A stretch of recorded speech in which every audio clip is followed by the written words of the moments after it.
baby. We live in Brooklyn, baby. Hey, welcome back. This is Insanity Check. I'm Skilla Sauce. That's Ken. There's 8 over here slouching out on the couch. Tired, and there's beats on the boards. Yeah, so check us out on Twitter at Insanity Check 12, Facebook Insanity Check, and YouTube Insanity Check Radio, one word. So I was just talking about, you know, people know me. I'm the kind of guy that seems to have apparently have some sort of personal grievance or issue with overweight people. I don't understand how anyone could possibly no evidence to that whatsoever. How anyone could possibly think that's if you the case. scroll through our YouTube videos, you will not find more than 13 hours of Skilla Sauce having issues with the enlarged folks. Those are all lies. Those are all lies. But this is just something I came across, and I'm going to upload it to the. As a matter of fact, I can do it while I'm speaking. Upload it to Twitter. But I just thought it was interesting, and I really want to expound upon it a little bit more. But obviously, since I did not read it, I can't really get into it. But the title is "Recipe for a Long Life." Overweight people have lower death risks. And it just says the first few lines. Lower death risks? Lower death risk. And it says, being overweight can extend life rather than shorten it, according to a major new study that runs counter to widespread medical assumption and years of warnings about the fatal implication of Britain's expanding waistlines. Sounds too good to be true, coming at the end of the season of excesses, but after one of the largest reviews of research ever conducted, doctors say that carrying a few extra pounds may actually reduce the risk of premature death. Now, once again, I didn't go into this too much. I guess it depends on what they mean, because I always said, like boxers, just like for certain types of endurance sports that need concussive force coupled with the endurance, like boxing, the dudes that were always super cut up and shredded with no body fat usually got their ass whipped later on in the fights because they had no fat reserves to draw upon. So once they looked like chiseled, Adonises, but they wound up getting their asses beat towards the latter part of the fight. And that's why a lot of guys you see, they have a nice combination of muscle definition and a good healthy fat layer to burn from, because when they do their weigh-ins, they look lean like Bruce Lee, and then they rehydrate and they go up to their actual fighting weight. So like I said, I would love to go into this a little bit more, but I didn't read it, so I don't think it would be fair for me to just be here reading an entire article that I don't have any foreknowledge about what I'm actually reading. But we may touch upon it in the future, but I will definitely put it on our Twitter feed right now, and right now is relative to whatever time you see it, but it should be there. Well, a more conventional take on obesity and health, apparently a study has been done that proves high fructose corn syrup is adding to the obesity problem, which of course is adding to the health issues and adding to the death rates of Americans.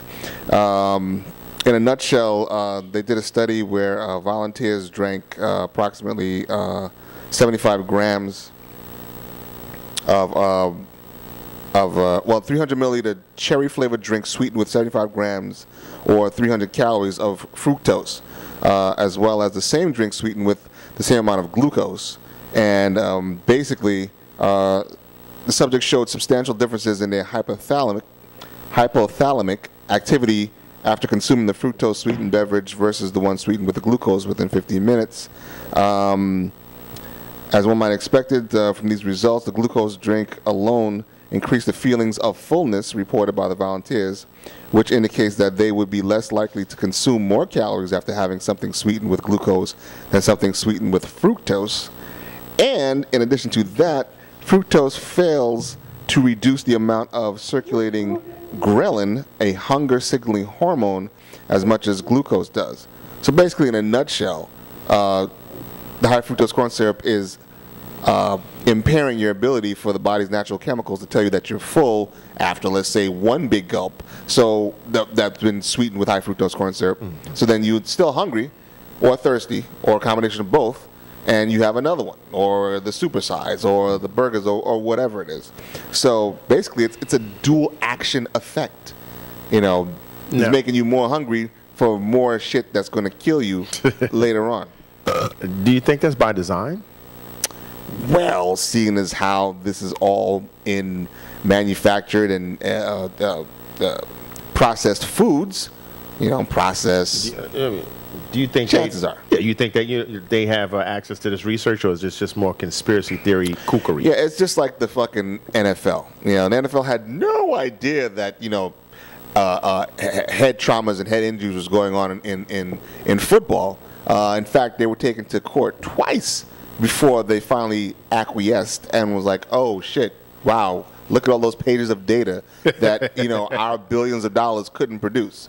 And now, of course, they're fucking up the game with all this nonsense. But yeah, these cats know all there's no way. I'm just being. You can't make billions of dollars. They know this. I mean, clearly they know. In this. an Just industry. like they knew that margarine, they was giving that shit to the turkeys to eat to fatten them up, and they were exploding. Before they put the butter essence in it, it was just like it looked like petroleum before they put that coloring in that butter essence or butter scent in it, and they were fattening up turkeys with margarine, and they would I forgot, it was not called margarine, but they were swelling up and then just dying. They were just getting so fat they was just like keeling over and shit. So it's like, yo, this stuff is this stuff is actually not doing. I guess it's too good. So they said, well, what are we going to do with this stuff? And that's when they repackaged it and started selling it as a butter replacement for years that they said was so fantastic. And then they said, oh, wait a second, there's one molecule removed from fucking plastic. And now they're like, oh, no, margarine is not what you... It's just a whole bunch Still in the supermarkets, however. Of course. Still cheaper than butter. Of course. But let's see. What else is there? I mean, oh no, you wanted to talk more about that. Look, man. First of all, you remember the commercial for high fructose corn syrup when the woman was like, "Yo, I don't want to eat that shit," and then the other lady was like, "No, in moderation, high fructose corn syrup is not so bad." Remember that commercial? Oh, I thought you were talking about the one where they're like, "Oh, well, I'm not supposed. We shouldn't." They say high fructose corn syrup is bad for you, and they were like, "It's sugar. The body processes it the same way as sugar." That's the same commercial, yeah. Same commercial, yeah. Apparently it doesn't. Yeah, so that's a crock of shit. A straight up crock of shit. Let's see, but whatever. Fuck them in the hell. Let's see. Oh, there's going to be a lot of interesting updates on the Twitter feed. So for people, check the Twitter if you want to check some of these stories, because there's a bunch that I already started putting up, but there's a few that we didn't get to that I would like to put up. Here's a funny one, I guess. Yes, let's laugh for a moment. I mean, I thought this was funny. Cops, woman 50 battered boyfriend 32 because 6 came before 9. That's funny. Get it? 6 came before 9. 69. Any case, a Florida woman is jailed on a battery rap for allegedly striking her boyfriend after he finished first and stopped pleasuring her during a mutual oral sex session last night in the victim's home, police reported.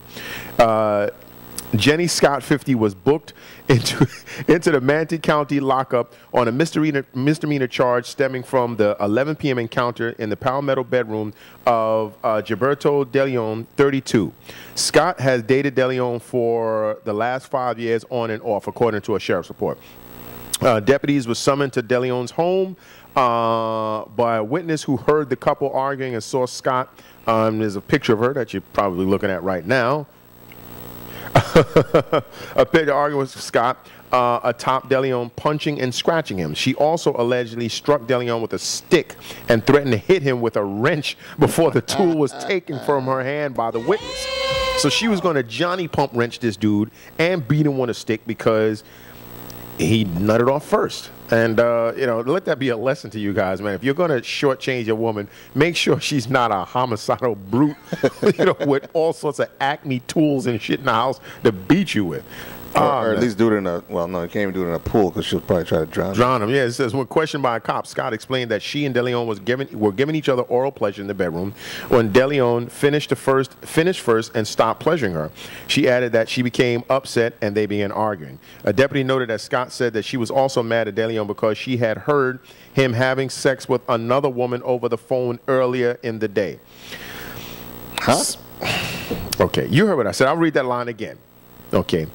A deputy noted that Scott said that she was also mad at DeLeon because she had heard him having sex with another woman over the phone earlier in the day. Scott struggled with deputies before being placed in a police cruiser where she kicked the window until being warned that she would be maced unless she stopped. Okay. And she was extremely intoxicated. So not only was she hooched up, she was in a rage, and she heard this dude, according to her, getting down with another chick earlier that day. So, but he said over the phone. I'm not understanding. So I guess she called him, and I don't know what he picked up the phone while screwing. Who the hell knows? I mean, even if this were the case, if you heard the dude doing whatever, you know, to some other chick, why would you want to go suck him off that night? And I can understand if you wanted to bite it off or something, but apparently, I guess what she wanted to like fuck the image of the other chick out of his head or something. Which is not. Yeah, you're right. The reality. Yeah, you're right. Yeah, you're absolutely right. Yeah. Sorry, so, chicks. Yeah, you're right. I've heard things just like that. Yeah, yeah. That's the phone call, right? So I just thought that was like one of those, you know, typical insanity check funny stories. You know, the dudes, man, you just make sure she gets off first, hopefully, or else you're gonna get wrenched in the side of the jaw. But you know, she could be the forerunner, the trailblazer. For women who's just not going to stand for this crap anymore. Just keep that Acme wrench right next to the bedside. You know, just make sure the dude sees it, you know. So the next time you're with your man and he reaches the mountaintop and has no interest in hoisting you up there with him, hit him with something. Take a picture and shoot it over to InsanityCheck at Facebook.com. Oh, my God. But look at this. I just totally forgot, since we really didn't get a chance to do any of this stuff. Remember the dude that tried to drown his wife in the dog bowl because she ate his frozen pizza? I thought we did that one, actually. This is ridiculous. But we will do that next, after a couple of minutes.